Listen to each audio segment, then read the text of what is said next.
Bonjour à tous, on se retrouve aujourd'hui pour la vidéo Histoire du personnage Gideon de Near Beckett. Alors allons-y. Avant l'année de 3361, Gideon vit avec son père, le propriétaire de la taverne du Rive Sud, avec sa mère Blue et son grand frère Jacob. Le père de Gideon devient violent avec la mère de Gideon et de Jacob. Alors la mère Blue de Gideon et de Jacob s'enfuit de son mari en le laissant avec sa taverne du Rive Sud, tout en emportant avec elle Gideon et Jacob. Gideon, avec sa mère Blue et son frère Jacob, s'installe au tas de ferraille.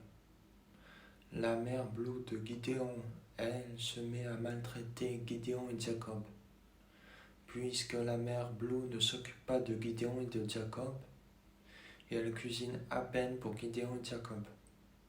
Gideon voit que son frère Jacob devient le principal soutien de la famille. L'année de 3361, Gideon est très attaché à sa mère et à son frère, et en raison de sa jeunesse, il est très enfantin et innocent. Pendant longtemps, il se comporte comme un enfant gâté devant son frère Jacob, et affiche son statut de frère cadet comme une excuse pour ses paroles et ses actions égoïstes. La mère Blue de Gideon et de Jacob se met à partir d'un coup et abandonne Gideon et Jacob. Gideon et Jacob voient qu'en partant, leur mère Blue s'est fait tuer par le système de défense dans les entrailles de la montagne, pendant sa route où elle comptait quitter le tas de ferraille. Cependant, après la disparition de sa mère, il devient trop dépendant de Jacob. Gideon et Jacob révèlent à Near que la mère Blue de Gideon et Jacob a été tuée par un gigantesque système de sécurité robotique, alors qu'elle tentait d'abandonner Gideon et Jacob pour poursuivre sa propre vie de mère. Alors quand Gideon perd son frère Jacob à cause de ses propres erreurs, sa personnalité commence à se décomposer. Il réussit à garder son ego en se faisant croire que P-33 a causé la mort de son frère Jacob. Gideon continue à fabriquer des armes puissantes pour se venger de P-33. De plus, il se souvient d'avoir arraché le bras de son frère Jacob alors qu'il essayait de sortir le cadavre de Jacob des décombres. Un souvenir qui a causé beaucoup de traumatisme à Gideon.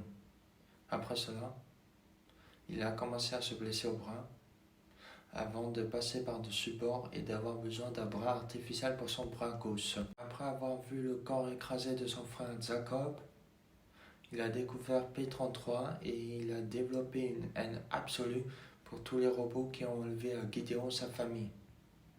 Au fur et à mesure que le temps passe, sa haine atteigne un niveau proche de la folie, car il rit à l'idée qu'un robot soit détruit. Même lorsqu'il démontre qu'une petite ombre est impliquée dans le fonctionnement du robot. Il refuse d'accepter que l'ombre soit responsable. À l'année de 3366, P-33 et la petite ombre Khalil révèlent qu'ils ne sont pas du tout responsables de la mort de Jacob. Les voix fortes de Gideon et de Jacob avaient fait effondrer la structure là sur Jacob, ce qui a provoqué la folie de Gideon. L'ombre Khalil exprime son chagrin en pensant que les deux garçons semblaient autrefois gentils. La chaîne YouTube possède un compte Discord où on peut discuter, parler des théories entre nous, entre fans, discuter de l'œuvre, tout ça. Le lien d'invitation du serveur Discord se trouve en description de la vidéo. Merci à tous d'avoir regardé cette vidéo. N'oubliez pas de mettre un pouce bleu, de vous abonner si ce n'est pas déjà fait, d'activer la petite cloche et au revoir.